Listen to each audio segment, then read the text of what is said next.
अगर ये आदमी कुछ भी बोलेगा तो पेड़ के ऊपर से पत्ते गिरते जाएंगे और अब तो सिर्फ कुछ ही पत्ते बचे हुए थे। इस आदमी ने अगर एक वर्ड भी बोला ना तो सारे पत्ते टूटने की वजह से वो मर जाएगा। लेकिन ये सब हुआ कैसे, इस बारे में पता लगाना पड़ेगा।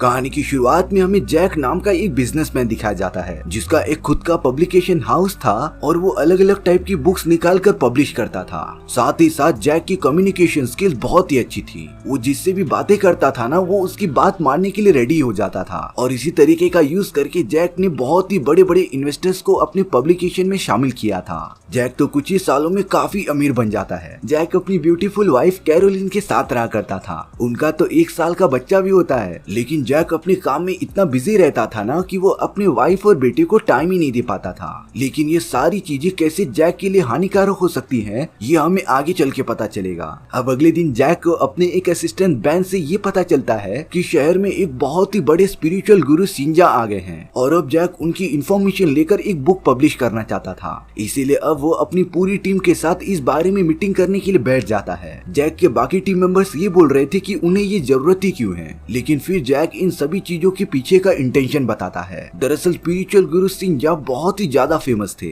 लेकिन उनके सेशन की फीस काफी ज्यादा होने के कारण बहुत सारे लोग अफोर्ड नहीं कर पाते थे और अगर हम उनकी इंफॉर्मेशन लेकर एक बुक बना दें तब दुनिया भर के सारे लोग कम पैसे में भी हमारी बुक खरीदकर उनकी इंफॉर्मेशन ले सकते हैं। इन सारी चीजों पर बहुत ज्यादा डिस्कशन करने के बाद वो सब रेडी हो गए थे इस मिशन के लिए। अब जैक अपनी पूरी टीम के साथ गुरु सिंजा के सेशन में चला जाता है। सभी लोग प्रॉपर कॉस्ट्यूम पहनकर मेडिटेशन कर रहे थे, लेकिन जैक तो गुरु का ध्यान अपनी ओर खींचने के लिए अलग अलग नाटक करने लगा था और अब तो वो तबीयत खराब होने का नाटक करता है। जैक को तुरंत ही कुछ मेडिसिन देने के लिए उनके केबिन में ला दिया गया था और अब गुरु सिंजा लिटरली जैक के एकदम सामने थे। बातों ही बातों में जैक ने गुरु को ये बता दिया था कि उनका पब्लिकेशन हाउस आपके ऊपर एक बुक लिखना चाहती है ताकि दुनिया भर के सभी लोगों के पास आपका ज्ञान पहले पहुंचे। गुरुजी इस बात पर सोचने लगते हैं और अपने बागीचे में आ जाते हैं। उस बगीचे में तो एक बड़ा सा बोधि ट्री था, लेकिन जैक इन सारे पवित्र पेड़ों की ज्यादा इज्जत नहीं करता था और अब वो मस्ती मस्ती में बोधि ट्री पर हाथ रख के घिस देता है, जिससे कि जैक का थोड़ा सा खून उसके ऊपर लग गया था। पर जैक इस बात पर ज्यादा ध्यान नहीं देता। बहुत ज्यादा सोचने के बाद गुरुजी ने जैक के ऑफर को हाँ कर दिया था, यानी कि अब वो जैक के पब्लिकेशन हाउस के लिए एक बुक रेडी करेंगे। जैक इस बात से बहुत ज्यादा खुश हो जाता है क्योंकि उसे पता था कि गुरुजी की इंफॉर्मेशन से बनाई गई बुक लोगों को बहुत ज्यादा पसंद आएगी और अगर बुक लोगों को पसंद आई तो उन्हें बहुत ही अच्छा रेवेन्यू भी जनरेट होगा।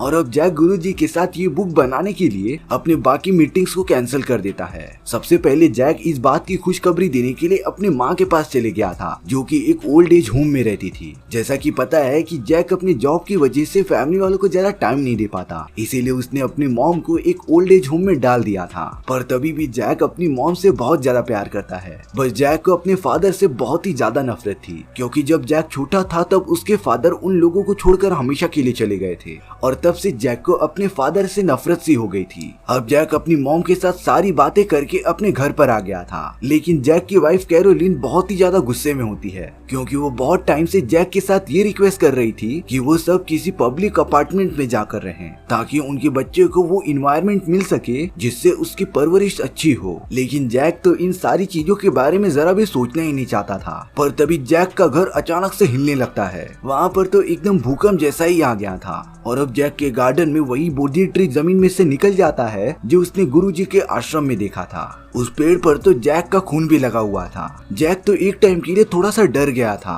पर वो इन सारी चीजों के बारे में ज्यादा नहीं सोचता और अगले दिन अपने काम पर चला जाता है। लेकिन अब जैक बहुत ही ज्यादा खुश था क्योंकि गुरुजी की बनाई गई किताब अब रेडी होने वाली थी। लेकिन जैक के प्लान पर सारा पानी फिर जाता है जब उसे पता चला कि गुरुजी की किताब सिर्फ 5 पेजेस की है और अब तो जैक गुरुजी के पास जाकर इस बारे में डिस्कस करने लगा था। गुरुजी बताते हैं कि स्पिरिचुअल किताबों में वर्ड्स कम होते हैं पर उसमें सीखने के लिए बहुत कुछ होता है, लेकिन ये सारी चीजें जैक के रूल्स के खिलाफ थी। उसे कैसे भी करके बुक को मोटी बनानी थी जिससे कि सारे लोग उसे सीरियसली लें और उसे बहुत ज्यादा रेवेन्यू हो। और अब इन्हीं सारी बातों ही बातों में जैक ने गुरुजी को ये भी बता दिया था कि उनका बोधि ट्री उसके गार्डन में अचानक से आ गया है। गुरुजी को ये सारी बातें काफी अजीब लगती है, इसीलिए वो जैक के साथ वो बोधि ट्री देखने चला गया था। थोड़ी देर तक उस पूरे ट्री को ऑब्जर्व करने के बाद गुरुजी एक बहुत ही डार्क सीक्रेट रिवील करते हैं क्योंकि क्योंकि उन्होंने ध्यान से नोटिस किया कि जैक जब भी उनसे बातें कर रहा था पेड़ की टहनियों से सारे पत्ते नीचे गिरने लगे थे।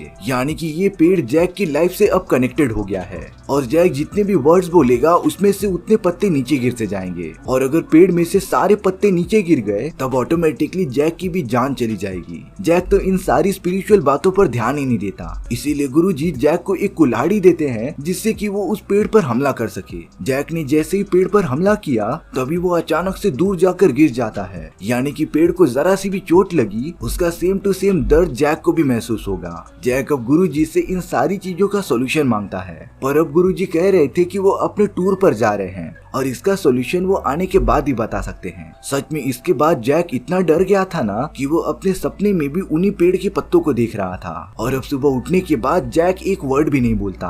वो अपनी पत्नी के लिए एक नोट लिख रहा था जिसमें कि साफ साफ मेंशन था कि वो कुछ बोल नहीं सकता और अगर वो बोलेगा तो वो ट्री के पत्ते नीचे गिरने लगेंगे। सारे पत्ते नीचे गिरने के बाद जैक की जान चली जाएगी। जैक को लग रहा था कि इन सारी चीजों से पत्ते नहीं गिरेंगे, लेकिन अब ये रिवील होता है कि जैक के लिखने से भी उस पेड़ के पत्ते नीचे गिरने लगेंगे और अब जैक किसी से भी बात ही नहीं कर रहा था। जैक कॉफी शॉप में जाकर इशारे करके बातें कर रहा था। हालांकि उसे अपना ऑर्डर मिल जाता है लेकिन शायद से उसका दिन बिल्कुल अच्छा नहीं था। अपने ऑफिस में आने के बाद जैक को एक बहुत ही बड़े इन्वेस्टर से बात करनी थी, लेकिन जैक तो एकदम से मजबूर था। वो किसी से भी जरा सी भी बातें नहीं कर रहा था और अब अचानक से जैक के बॉडी में गुदगुदी सी होने लगती है क्योंकि उस बोधी ट्री के ऊपर दो गिलहरियां घूम रही थी जिससे कि जैक के बॉडी पर भी गुदगुदी होने लगती है। और अब जैक के इस बेकार बिहेवियर की वजह से वो इन्वेस्टर्स वहाँ से चले गए थे। यानी कि जैक ने उनकी कंपनी के एक इन्वेस्टर को हमेशा के लिए खो दिया था, लेकिन अभी भी जैक के पास कुछ और इन्वेस्टर्स आ रहे थे,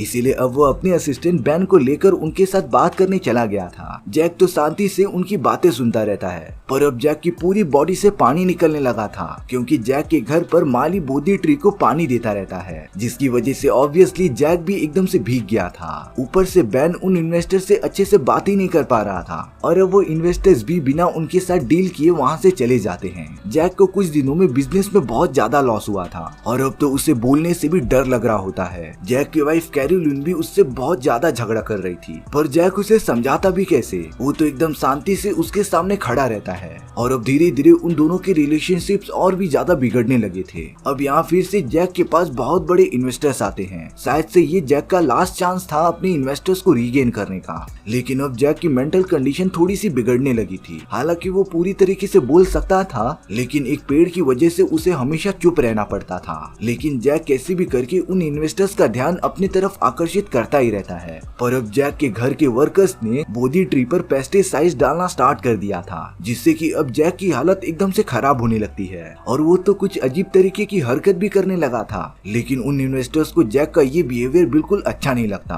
और अब वो सब भी वहाँ से बिना डील किए चले जाते हैं। जैक की कंपनी की को ओनर इस बिहेवियर की वजह से जैक को उसके पोजीशन के लिए निकाल देती है और अब जैक की जॉब एकदम से चली गई थी। वो घर आकर अपने असिस्टेंट बैन को समझाने लगता है कि उसके साथ हो क्या रहा है। उसने बोधी ट्री की ड्राइंग बनाई जिसकी मदद से वो बैन को बताना चाहता था कि जब भी वो कुछ भी वर्ड्स बोलेगा तब ट्री के उतने ही पत्ते नीचे गिर जाएंगे और अगर सारे पत्ते नीचे गिर गए तो जैक भी मर जाएगा।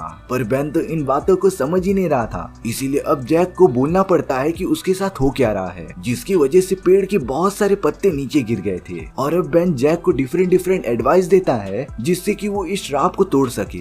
जैक ने तो बहुत सारे अच्छे काम भी करना स्टार्ट कर दिया था, जैसे कि गरीबों को खाना देना, मुसीबत में पड़े लोगों की मदद करना और भी बहुत सारे कुछ। लेकिन ये सारी चीजें करने के बाद भी कुछ भी नहीं होता। जैक तो इतनी सारी चीजें करने के बाद भी अपनी हिम्मत हार गया था। जैक ने तो लिटरली बोधी ट्री के पास बैठकर मेडिटेशन करना स्टार्ट कर दिया था, क्योंकि जैक को लगने लगा था कि उसने बोधी ट्री की बेइज्जती की थी, इसीलिए उसके साथ ये हो रहा है। पर बात कुछ और ही होती है। अब मेडिटेशन के दौरान जैक अपने बचपन का सपना देखने लगा था, जब उसके फादर उसके लिए बहुत सारे खिलौने और खाने का सामान लाया करते थे। उनकी पूरी फैमिली बहुत ही अच्छे से जी रही थी। लेकिन जब जैक के फादर उसे छोड़कर चले गए तब से जैक अपने फादर से नफरत करने लगा था। और अब अगले दिन जैक को ये बात पता चलती है कि गुरुजी शहर में वापस आ चुके हैं, इसीलिए वो उनसे तुरंत मिलने के लिए चला गया था। जब जैक गुरुजी के उनके सामने आ गया था तब वो उनसे इस श्राप को तोड़ने के बारे में पूछता है। गुरुजी ने साफ साफ बता दिया था कि उनके पास भी इसका कुछ इलाज नहीं है, क्योंकि ये सारी चीजें जैक के बिहेवियर की वजह से हुई थी। उसने अपने लाइफ में जरूर कुछ न कुछ बुरा किया होगा जिसकी वजह से उसे ये श्राप मिला है, और अब गुरुजी सिर्फ जैक को ब्लेसिंग ही दे सकते हैं। जैक अब अपनी पूरी हिम्मत हार चुका था, इसीलिए अपने घर पर आने के बाद उसने अपनी जान लेने की कोशिश की थी। लकीली बेन जैक के पास ही होता है और अब बेन ने जैक को बचा लिया था, जो उसे तुरंत ही मार कर बेहोश कर देता है।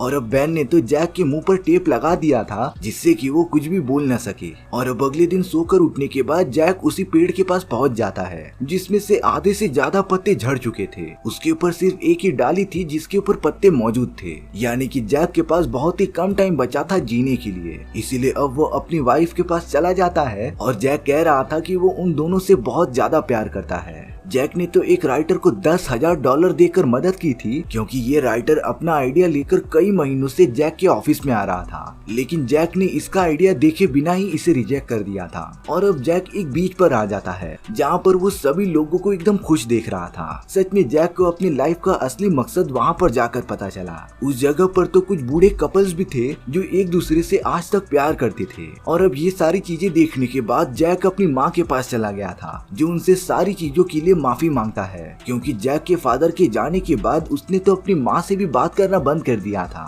और अब जैक धीरे धीरे करके अपनी लाइफ में की गई सारी गलतियां सुधारने लगता है। इन सारी चीजों के बाद जैक अपने फादर की कब्र के पास बैठकर रोने लगा था, क्योंकि उसे पता था कि कुछ ही मिनटों में उसकी भी जान जाने वाली है। और अब धीरे धीरे करके बोधी ट्री पर बचे हुए थोड़े से पत्ते भी नीचे गिर जाते हैं और अब जैक को छोटा सा हार्ट अटैक आने लगा था, लेकिन जैक तो जमीन पर गिरकर अपनी मौत को एक्सेप्ट कर लेता है। पर तभी जैक के मोबाइल पर बेन का एक कॉल आ गया था। जैक कैसे भी हिम्मत करके वो कॉल अटेंड कर लेता है, जिसमें कि बेन बता रहा था कि उस बोधी ट्री के ऊपर बहुत सारे पत्ते फिर से जम गए हैं, यानी कि जैक अब मरेगा नहीं। और अब शायद से जैक का ये श्राप हमेशा के लिए टूट गया था, क्योंकि जैक उस पेड़ के पास आकर जितनी भी बातें कर रहा था उसके इफेक्ट से पत्ते वापस से नीचे नहीं गिर रहे होते। और अब जैक इन सारी चीजों के लिए सभी का शुक्रिया अदा करता है, क्योंकि उसे अब अपनी लाइफ का असली मकसद पता भी चल गया था। वो तो अब जरूरतमंदों की मदद भी करने लगा था और अपनी फैमिली के साथ प्रॉपरली टाइम स्पेंड भी करने लगा था। जैक ने तो अपने बचे हुए पैसों का यूज करके अपनी वाइफ और बच्चे के लिए एक पब्लिक अपार्टमेंट बुक कर दिया था, जिसमें जाकर वो सब खुशी खुशी रहने लगते हैं। वहाँ बेन को जैक की पोजीशन मिल गई थी, लेकिन उसके पास भी जैक की तरह एटीट्यूड आ जाता है और अब बेन का भी पूरा बिहेवियर एकदम जैक के जैसा हो गया था। और अब बेन के एम्प्लॉय उसके ऑफिस में एक छोटा सा बोधी ट्री लेके आते हैं, जिससे कि बेन समझ गया था कि उसके साथ भी अब यही सारी चीजें होने वाली हैं जो जैक के साथ हुई थी। और इसी तरीके से हमारी ये कहानी यहीं पर खत्म हो जाती है। सो व्यूअर्स, आपको इस स्टोरी से सीखने क्या मिला कमेंट सेक्शन में बताना भूलना मत। और अगर आपको मेरा एक्सप्लेनेशन 1% भी अच्छा लगा होगा ना, तो वीडियो को लाइक एंड चैनल को सब्सक्राइब जरूर कर देना, क्योंकि सच में इससे मुझे काफी ज्यादा मोटिवेशन मिलेगा आपके लिए इसी तरीके की मजेदार स्टोरीज ढूंढ कर लाने के लिए। तो मिलते हैं नेक्स्ट वीडियो में। सी या।